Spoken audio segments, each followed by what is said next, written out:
Un phénomène qui se cache parfois dans les lieux les plus insolites.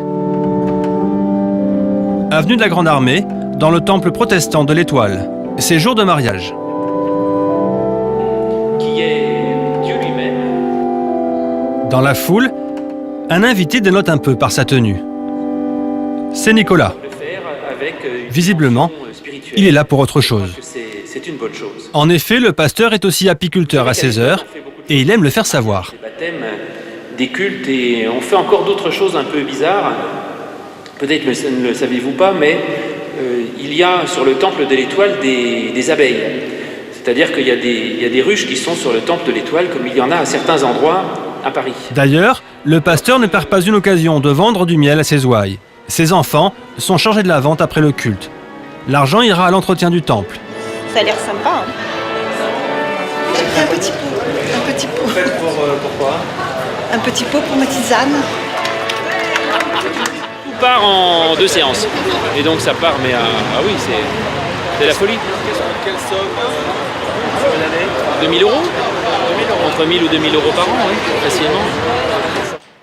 Pas de temps à perdre, la cérémonie est terminée. C'est l'heure de la récolte. Nicolas, justement, est venu pour ça. Direction, le toit du temple.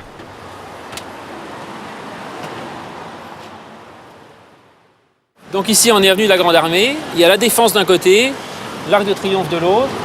Et surtout, on a la chance d'avoir le bois de Boulogne juste à côté, qui est une source très importante de fleurs au printemps.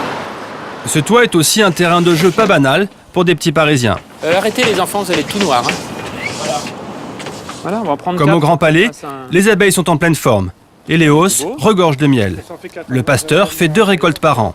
Eh ben alors c'est bon, on va faire comme ça. Non, on désobpercule bien. La récolte se fait dans la cuisine du presbytère. C'est un peu artisanal, mais efficace. Dites-moi. Ah oui. Ah non. Si. Si, c'était bien. On le met là. Alors on voit les gouttes de miel, vous voyez, on l'entend. Le doux bruit des gouttes de miel qui vont donc s'écraser contre le bord. Comment dire, je trouve qu'il y a quand même une dimension qui manque dans la ville, c'est celle de la nature, quoi, en fait.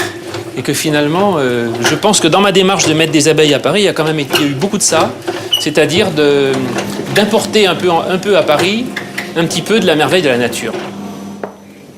Voilà.